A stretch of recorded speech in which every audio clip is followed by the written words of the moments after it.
Hey, what's up guys? Hardleg Joe here with a vlog style thing. We're looking at Forbidden and Limited list, effective April 11th, 2016. Wakacha!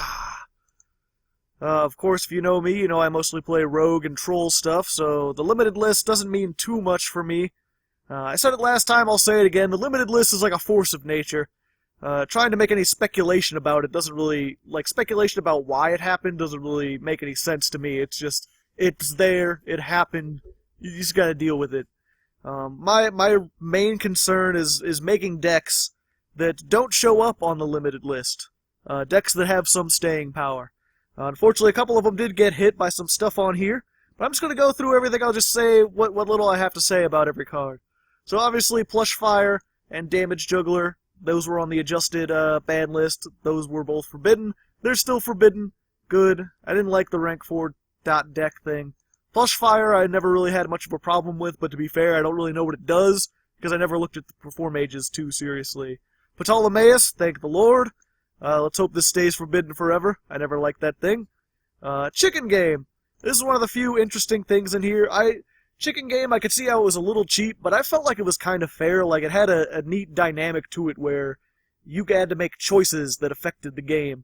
Like, your opponent set up this thing, and you had to choose whether you were going to pay 1,000 to destroy it, or pay 1,000 to draw a card. It lets you both get advantage or not get advantage. It lets you not take damage if you do certain things. I felt like it was pretty balanced, but yeah, a lot of people were using it in, like, OTK decks. I guess in lieu of trying to get, like, Magical Library forbidden, which really should probably be on here instead. They went with, Chicken Game. But you know what, that's fine. The only deck I had that used Chicken Game, as far as I could tell, I went through and looked at all the What decks real quick to try to see things, but I might have missed something. But I think the only one is the Master of Oz deck, which relied heavily on Chicken Game. So that one's out. But that one was already out when Rhoda got hit to 1, so we're good anyway. The Wavering Eyes forbidden. Can't say I'm surprised. I thought they'd hit it to 1 before they got rid of it completely. It's one of those things, again, like, I haven't played too many Pendulum decks, or decks that relied on Pendulums. I know this could be really annoying, but I could take it or leave it. The only deck I had this, 3 of these in, Despots. Which, to be fair, there's more Despots out now, so that just makes room to play stuff like the Field Spell, or the Despot 009 and stuff like that. So, no big whoop. I'm not really crying over Wavering Eyes. Let's see, Luster Pendulum, the Draco Slayer, I believe him and Monkey Board and Skullcrabat Joker, these were all already limited from the adjusted ban list. Again, just sort of, you know, they're hitting Performer Pals and stuff. But whatever, I never used any of those, I never planned to.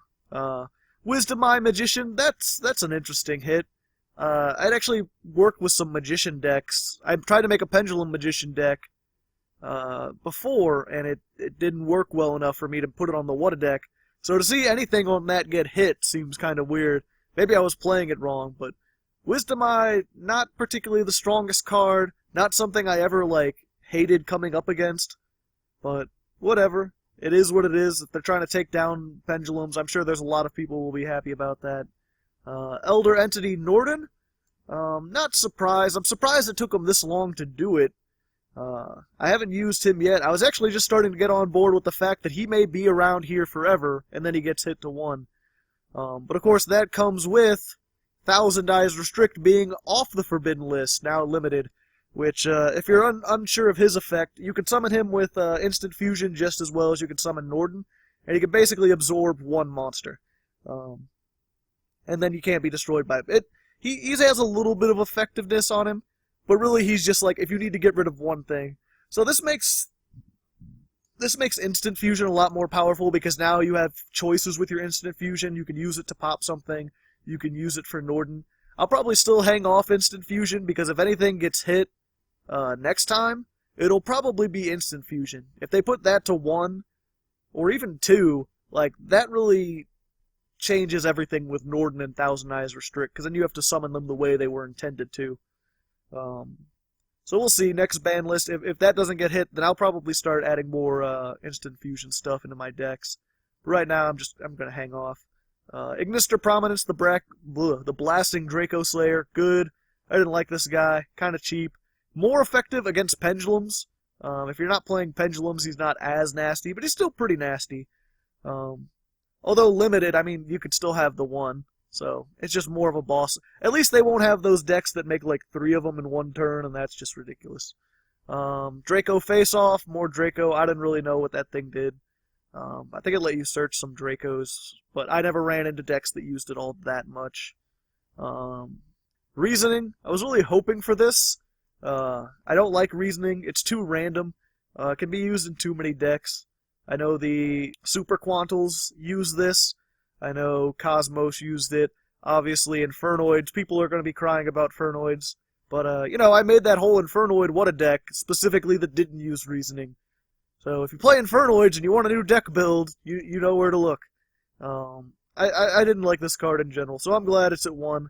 Upstart Goblin, that's the other one along with Chicken Game that I was kind of like, huh, that's weird. I mean, it was at 1 at one point, way back in the early game, but to put it at 1 now, I didn't know it was that ubiquitous that it was getting used in everything. Obviously, it's not really an unbalanced card. 1,000 life points for a card. Just make you have that 37 card deck. It seems weird to put it at 1, too. Not sure if it, now you can just have the 39 card deck. This does affect a couple. I have this habit of, the latest What a deck I just made before this was the Lunalights that had 3 Upstart Goblins in it. And I got hit out of nowhere with this. So that deck will have to be changed up a little bit. Fortunately, it's just draw power, so it's not too bad. But with the last limited list, right as it came out, I had made a DDD deck that had 3 Mathematician in it, and then he got hit to 1, and no one really saw it coming or expected it. Let's see. Oh, and my Tiny Beast Turbo, kind of an older deck, loses because of Upstart Goblin. That one kind of needed it, because that one needs the special summon and draw power. Not sure what you would replace that with. Maybe Card D. No, that'd be too slow. I don't know. Interesting to see it go. That combined with Chicken Game is really going to bring some of the OTK decks down, although really Royal Magical Library is what they need to hit. And then finally stuff that is semi-limited. Debris Dragon.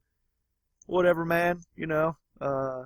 That'll make making rank 8 Dragon Synchro monsters slightly easier. If you wanted to do that. Allure of Darkness, an interesting choice. Makes dark decks more powerful. E-Telly at 2. I guess like everyone say it's a token attempt to make Cosmos slightly worse. To say they did something about Cosmos, but this doesn't really affect them at 2. They didn't really rely on emergency teleport. It's more of like a win harder kind of card for them. It's the closest thing that searches out their farm girl. And at 2, yeah, it's not really doing anything. We'll see. I'm still sure next ban list, once they're at full power, we'll be seeing E-Telly at 1 or even Forbidden. And finally, stuff off the list. Dark Magician of Chaos, interesting. I'm not sure if it has its errata yet. I'll have to look that up after this. I'm sure it'll be getting it soon. It has an errata in the OCG that changes the way its effect works. Either way, I'm not too interested in getting to play it, although it is an iconic card. Tragodia, I'm actually really interested in. I have a deck that, in real life, that is always main deck Tragodia, and having him completely unlimited is going to be very interesting. Advanced Ritual Art, of course, they had to take out because they have that new Ritual Art card that's like 10 times better, so why keep this off? And then Crush Card Virus, which wasn't doing much of anything. No one really played it. I only wished kind of that this had come off earlier, because then my Mirror Force Dragon Turbo could have been a Crush Card Dragon Turbo. The only thing that kept that from doing that was just that you only had 1 Crush Card Virus. But at 3, that's a little bit more viable. That'd definitely be interesting, maybe something to look at in the future. But there you go, there's my thoughts on the matter. Probably rambled a little longer than I intended to, but, you know, there's everything I have to say on the subject. If you have any more questions, you can, of course, always comment in the comments. I love reading comments. Who doesn't love reading comments? Crazy people, that's who. And of course, it's tradition, I always have to end these videos in mid-sentence. So, until next time, I'll